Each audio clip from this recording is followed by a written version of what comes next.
dilakukan, tidak dikekang, yang liar bisa membahayakan kita. Yang limpang, yang mau naik kuda itu. Yang kedua, hamlu isqalil ibadat alaiha, harus dibebani dengan beban-beban ibadah. Jadi kalau binatang yang anu ya, di sini coba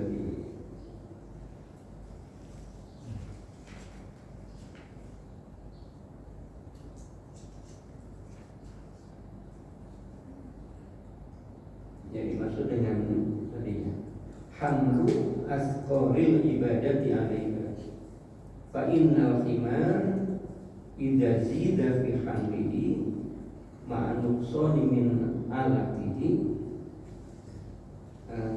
tadallul wal inqar.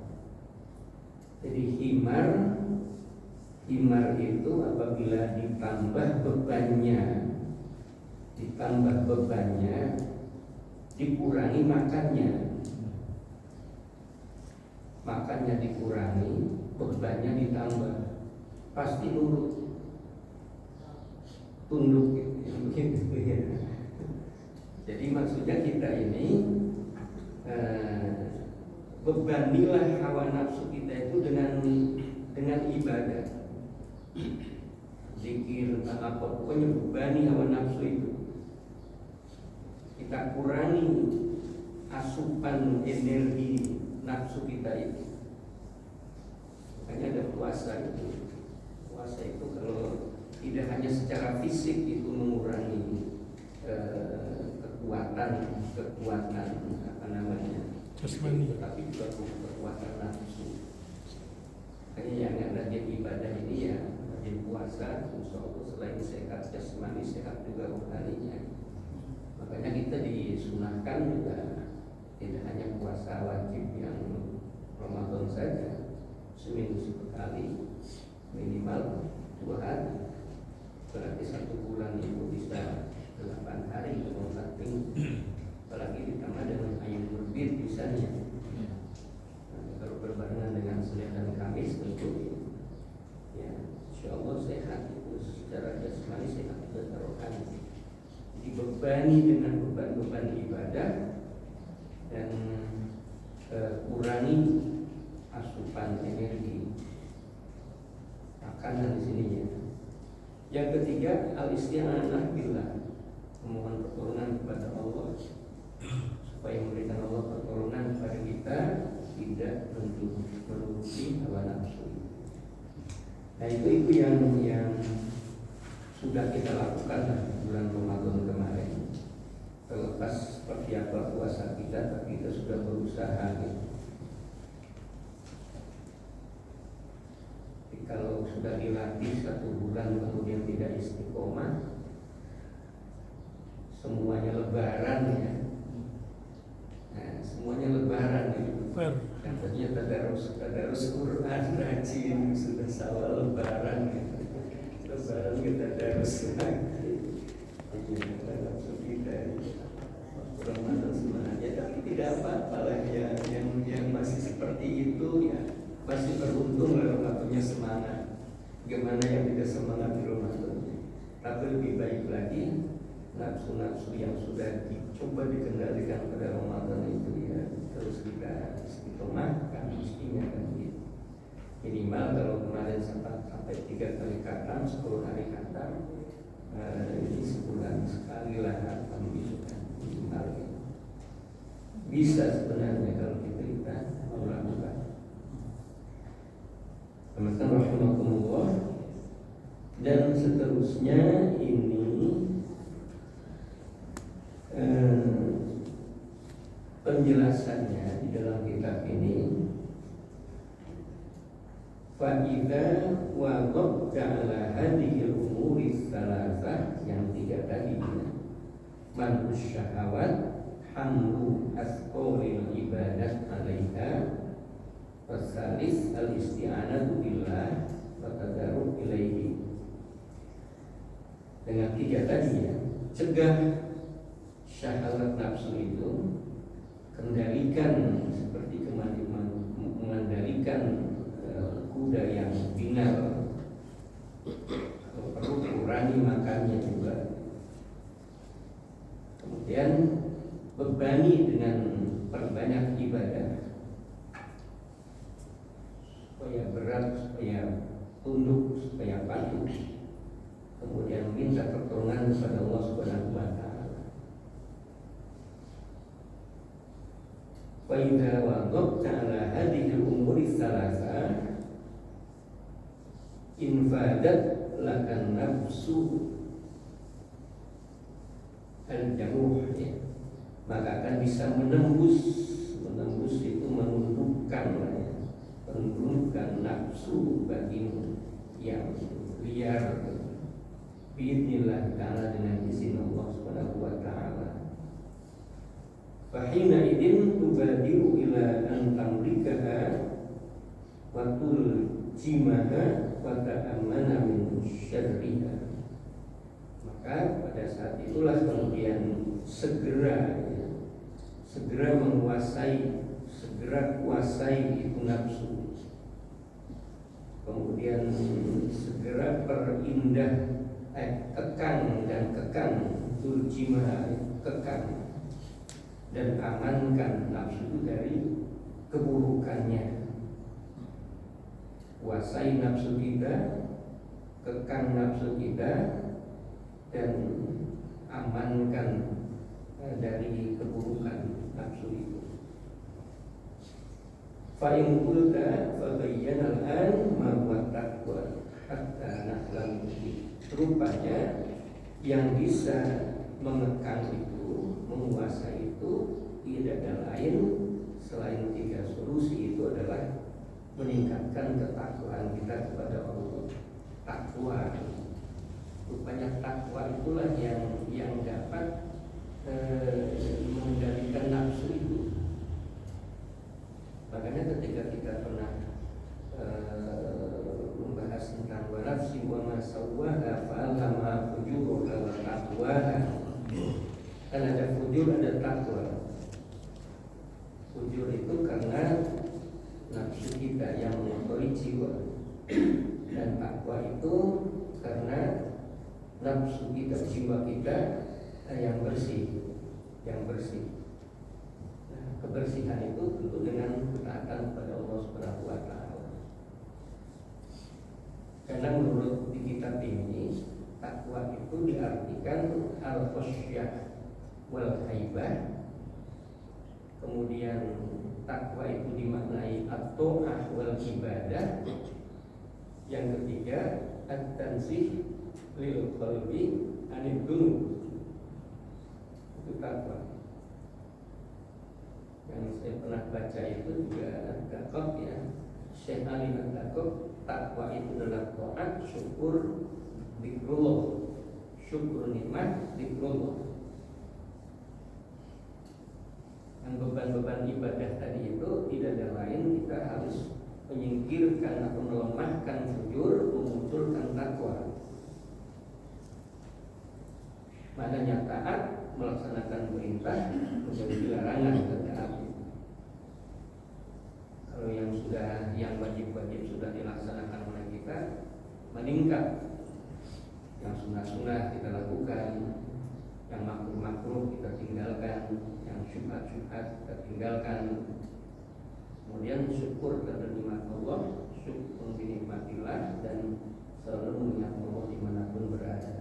Itu Syekh Ali Al-Taqab menunjukkan tentang takwa. Di kitab Minhajul Abidin Al-Ghazali, takwa itu bimakna al-khasyah wal haibah. Khasyah itu takut, ya, takut lalu menghindar, lari misalnya. Takut akan murka Allah, takut akan azab Allah. Kita ingin disenangi Allah, maka kita takut berbuat sesuatu yang Allah tidak senang dengan kita. Itu khasyah. Dengan begitu kita haibah, menjauh, lari, menghindar dari sesuatu yang menyebabkan Allah murka kepada kita. Apalagi sampai di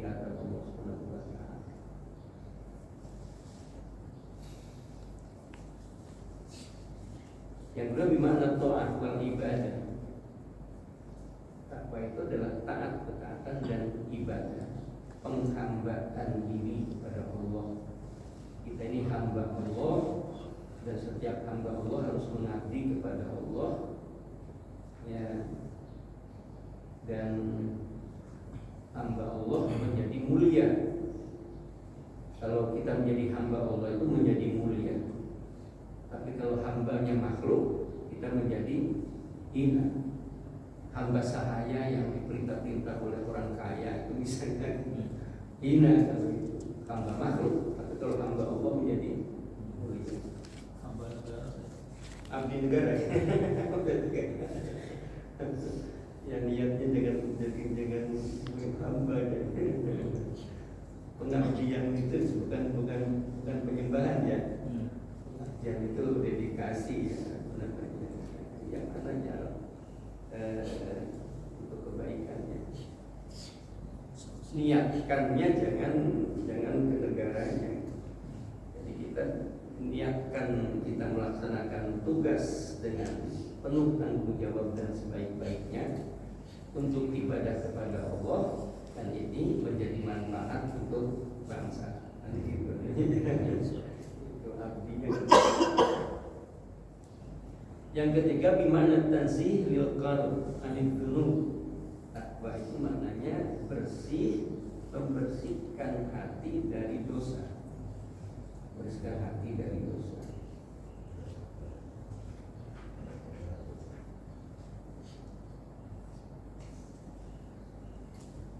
Mana takwa. Ya diomongkannya ini mudah ini. Termasuk saya mengumumkannya kalau membaca kitab ini yang mudah. Bagaimana khusyah dan riba itu ada dalam perasaan batin kita sehingga kemudian lebih dekat kepada Allah, ingin diridhoi Allah, ingin disukai Allah, ingin disenangi Allah, dan kita menghindar takut kalau Allah murka kepada kita hindari larangannya. Kemudian kita taat kepada Allah, kita beribadah menyembah kepada Allah, kemudian kita membersihkan hati. Nah, ini semuanya adalah dalam rangka takwa kepada Allah Subhanahu wa taala. Dan inilah yang bisa menutupi fujur yang didorong oleh nafsu. Dan nafsu itu dikendalikan oleh setan.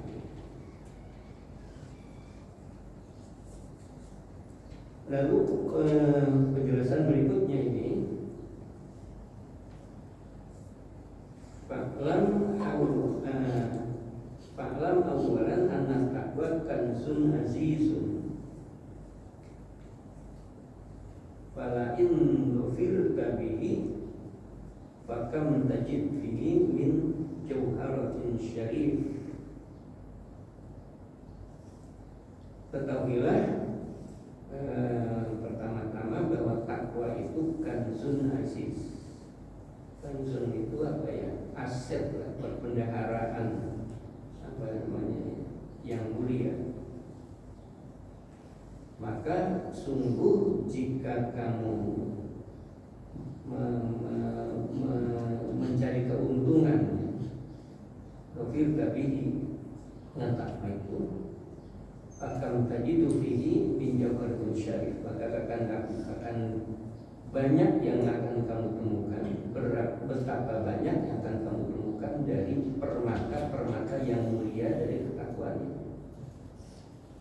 Akan ditemukan khairin katsir, akan ditemukan kebaikan-kebaikan yang banyak dengan takwa.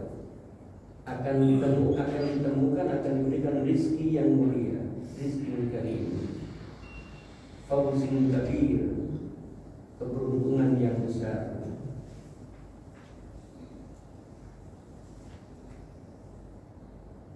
Yang pertama adalah orang yang bertakwa itu mendapatkan ujian dari Allah. Wa in tasbiru wa tattaqu fa inna dzalika min azmil umur.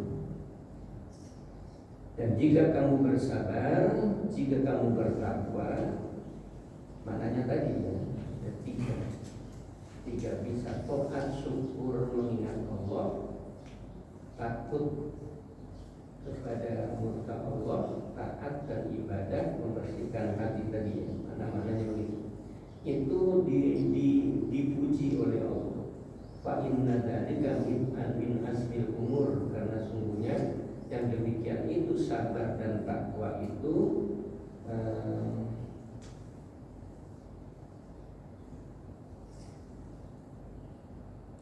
sesuatu yang perkara yang asal yang tetap, yang pokok.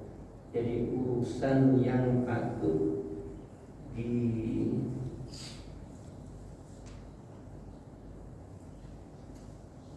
dimuliakan. Jadi urusan yang ditetapkan oleh Allah menjadi sesuatu yang mulia dengan sabar dan takwa.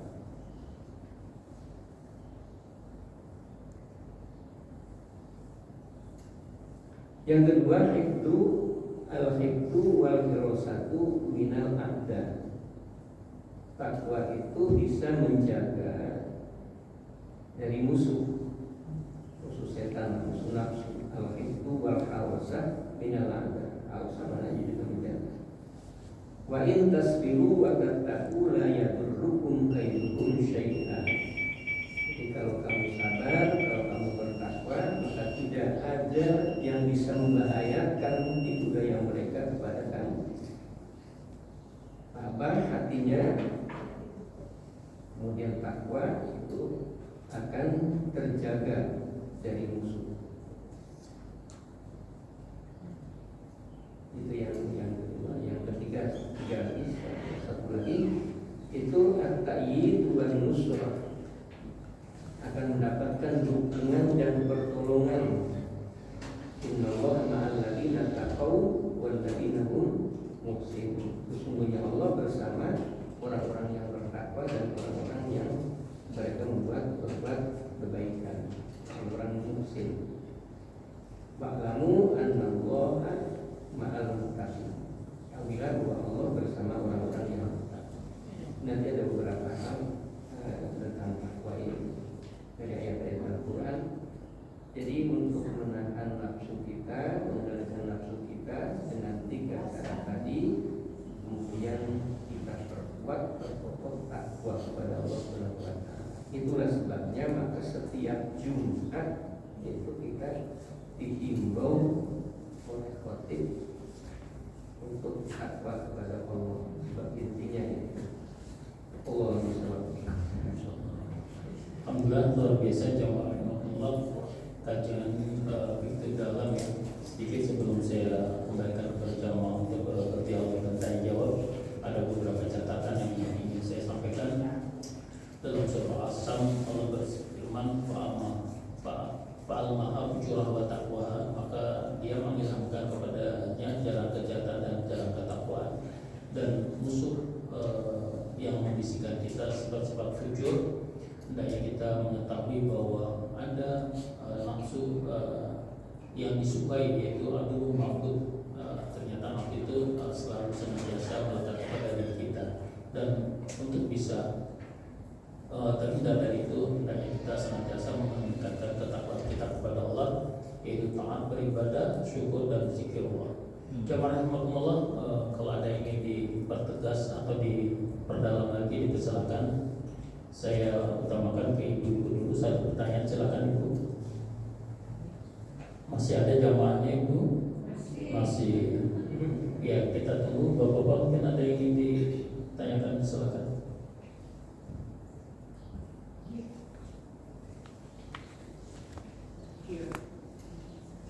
Ada ibu?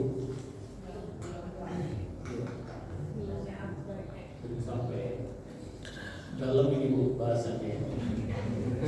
Cara menunjukkan dan menunjukkan tadi banyak seperti mari sangat menarik ya. Hendaknya kita menentukan bani dengan banyak ibadah dan kurangi makan. Demikian juga dengan visi kita ketika Allah Subhanahu wa Ta'ala dengan syariat puasa ternyata nafsu amarah kita terpendam, nafsu keinginan juga akan diperingat seperti itu. Baik, materi cukup ya, pasti. Iya, sepertinya kajian kita tidak untuk didiskusikan tapi dijalankan, karena setiap apa yang disampaikan oleh beliau itu daging semua ya, tidak ada apa ini, semuanya isi. Baik jemaah rahimakumullah, saya sudah kajian kita tafaqquh ini pada ahad hari ini. Mudah-mudahan Allah Subhanahu wa taala senantiasa memberikan kita kepahaman Islam untuk bisa menjalankan dalam kehidupan keseharian. Amin. Yang telah kepada Ustaz, mohon bisa pimpin doa selesai. Doanya kita tutup dengan doa Ibatul Majlis sejenis. Tentunya mudah-mudahan apa yang kita kaji pada kesempatan subuh ini menjadi ilmu yang bermanfaat bagi kita semua, dan dijauhkan dari ilmu yang tidak bermanfaat, ilmu yang memberikan hidayah kepada kita menuntun menemukan jalan kebenaran, jalan yang hak, jalan yang lurus yang diridhoi Allah Subhanahu wa taala. Amin ya rabbal alamin. Dan dengan doa penutup, subhanallah